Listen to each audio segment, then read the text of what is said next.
I've got to do the brakes on this GMC. We're going to replace the master cylinder and bleed the system so I can test the booster to see if it actually works. But while we're here, I'm going to show you a tool that I absolutely love to hate. So if you saw the video on the Eastwood flaring tool I did, I also made some lines to do a bench bleed of a new master cylinder, and that's the one that's going on the truck. Now the one that's on here, it's certainly leaking. It's got some issues, and hey, master cylinders are cheap.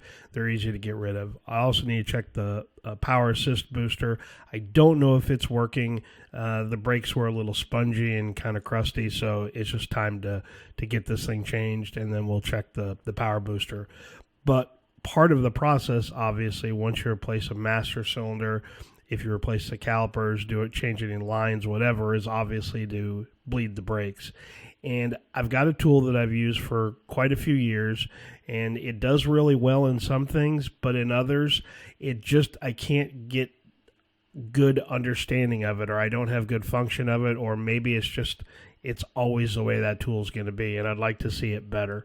So I use this pump on almost everything hydraulic that's got an open system.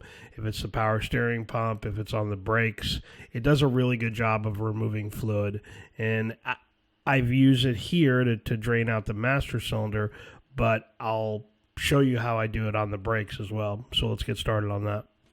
Now, there's tons of videos out there on how to change the brakes, master cylinder on Silverados and GMC trucks. So this isn't going to be about that, but I just wanted to show you a little bit of the process that I went through because, like I said, we are going to replace this ugly master cylinder, and we're going to dig in and bleed the brakes once we get it done because I need to check to see how bad the calipers are. I know I'm going to replace them anyway, but it'll also give me a good opportunity to look at an unmolested system to see how bad the fluid is in it, which I feel is pretty awful, and to see if there's any corrosion or big chunky stuff that comes out of it. Again, this was a farm truck. I'll show you something at the end of this video that's a little ugly that I found that I just never noticed. It just wasn't treated very well.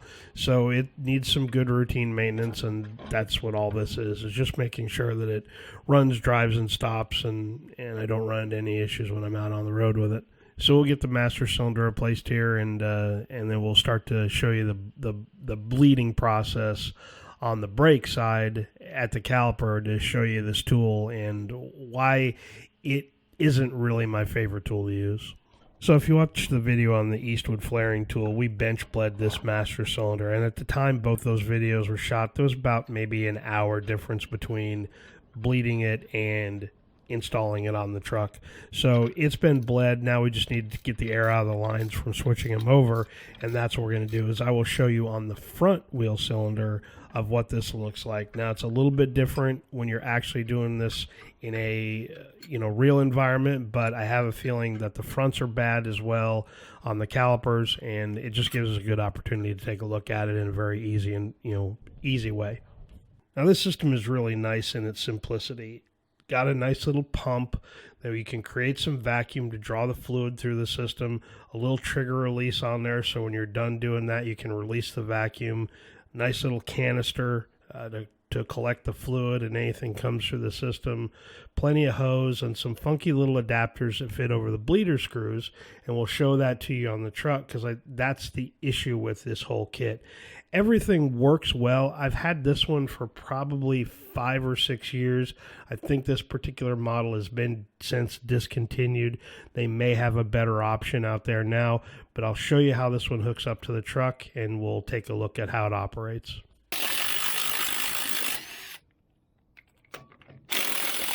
Now, this is the first time with this truck that I've had the wheels off, so it's a good place to inspect the brakes. I know I'm going to replace the calipers anyway. I just wanted to show you the operation of the tool. Plus, I can see really how much crap is in the system as it is unmolested without the master cylinder. I guess we need to push some clean fluid through there at some point in time. So I want to see how much garbage is in here, if there's any, really nasty big pieces, if they're blocked, and that will give me a good indication of what the rest of the system looks like. But once we get the wheel off here, just do a little bit of cleaning here, then we can hook up the vacuum tool, and we can start to see how this tool operates, but hopefully see the health of the system. Now this kit comes with a couple of size adapters that fit over the nipple end of the bleeder to create a seal to it, so as you're creating the vacuum, draws the fluid through and you're set. That is where the problem really lies with this kit, is it doesn't really seal on there effectively. Now once we get that all hooked up and we crack open the bleeder valve and we start to add some pressure to the system, you can really see what comes through. Now you will draw a little bit of fluid and you will draw quite a bit of air, and that's the confusing side of it, is it just doesn't give you, I think, a really accurate picture of what's going on.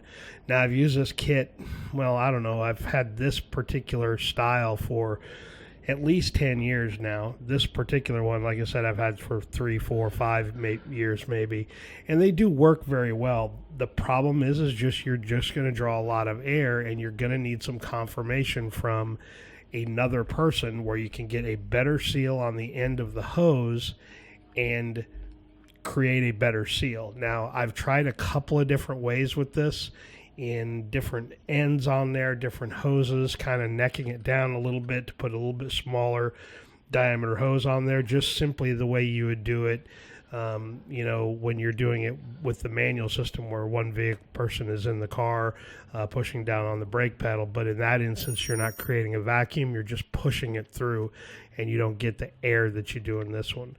The other issue that I ran into is this caliper, either caliper or line, is not flowing fluid very well, and you'll see that I've pumped this a number of times. You should only really have to hit it 4 or 5 times and it should flow very freely. This one is not flowing hardly at all, so it tells me that there's a blockage either in the caliper or within the brake line. Now hopefully it is contained within the caliper, but we're going to have to replace these and find out. So let's pop over to the driver's side or the passenger side and take a look at that one, see what kind of condition it's in. Now over on the passenger side, this caliper is flowing fluid a lot better than it was on the driver's side, but there's still a couple of little details here. Obviously it's still drawing a lot of air through the system, and certainly that will give you a little bit of a confusing result, because in the perfect case scenario, I want this kit to be a solid line of fluid coming out of there, none of these air bubbles in there, and that way I can see, hey, all the air is out of it, I can seal it back up, and it's good to go. You can't get that verification with this kit. Now, I will tell you, on this little canister that it comes with, that 2/3 to 3/4 full is really the limit of the size of the canister. Not that big of a deal, but you do need to shut it down. You do need to empty the canister and then go out and refill up the master cylinder, because it will draw down. And then once you empty out the reservoir, fill up the master cylinder, then you can kind of get back to work here. But I'm going to keep drawing fluid through this one just to see how long it takes to get rid of the old, nasty stuff, and how a little bit clearer fluid looks coming out of there. And we'll take a quick peek at the fluid here. It's nasty. It's about maybe a little bit better than the driver's side was, but there's some stuff here in the bottom. There's some crusty stuff that's made it through there, which again, it just tells me it's a brake system that's been fairly neglected. Now, I did drive this truck just a little bit to get some good feel for it, but it's certainly lacking and needs some attention. Now here's something fun I noticed on the passenger side wheel when I removed this. It's a conical seat wheel. There are short shank and washer lug nuts on it. Again, as a farmer, he didn't really care about it too much. I get that, but yeah, it's just the little details of stuff that you find when you're trying to make these things a little safer. So yeah, we've got some work to do here. So I wanted to show you a little bit of starting to do a little bit of work on the brake system here. We got master cylinder. More than likely, the booster is going to have to be replaced. I'm going to replace all the calipers. There's probably some lines that are going to end up being replaced as well, depending on how I can get the fluid to flow through there. But, what I really wanted to show you was this Mityvac system. Now, again, in all fairness, this one is at least 5 years old, and there's been probably some generation changes in it, maybe some different things that have happened with them to make them a little bit better. But honestly, it is probably a really good pump to use for getting it close, and then either doing it the old way where you have a friend or a buddy or your wife sit in the passenger or the driver's seat and hit the brake for you while you open and close the bleeder screw. I just don't know. I have operated this a number of times where I have opened up the the system and completely done it on my own, and it's okay. I mean, I can't ever say that I've had really spongy pedal feel. That's an instant red flag for me. It's a all stop at that point, and figure out what the problem is.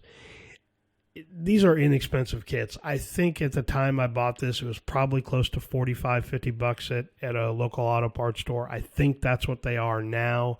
I just don't have any confidence in it, and it's just because that little adapter end that goes onto the bleeder screw just doesn't seal to it very well, and you can't really get a good idea of what's coming out of there. Is it coming out of the system, or is it being introduced to the system because it is coming past the little adapter that goes onto the nipple end there? So there's probably a better way of doing that, and maybe they figured that out in a newer version of this kit. I honestly don't know. Would I buy it again and try another one? Maybe, but I'd have to see something in the kit to tell me that they've improved that end.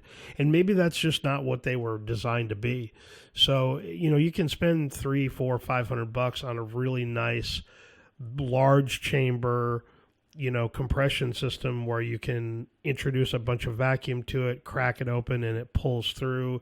I think they've got much nicer ends on them. They're more of a professional mechanic type piece. So for what it's worth, it's probably okay to get you close and, get the system kind of, where it needs to be, and then have a friend help you if you're waiting on it. But at the end of the day, just get a piece of hose and do it manual. It doesn't take that long, in all honesty, and save yourself $50. So anyway, I hope you got something out of the video. If this was something that you've bought in the past and you're using it, and you're using it differently and maybe getting a better result than I am, leave me a comment down below. I'd like to learn how it's maybe better than what I'm using. And, if you're getting the same result, you never tried one, you think it also sucks, let me know. I'm interested to hear your comments on it. So anyway, if you got something on the video, please give me a thumbs up on it. And always appreciate the comments and certainly reading them, and I try to respond to all of them as well too. So anyway, I will catch you on the next video. I think what we'll do is we'll finish up the brake system on here.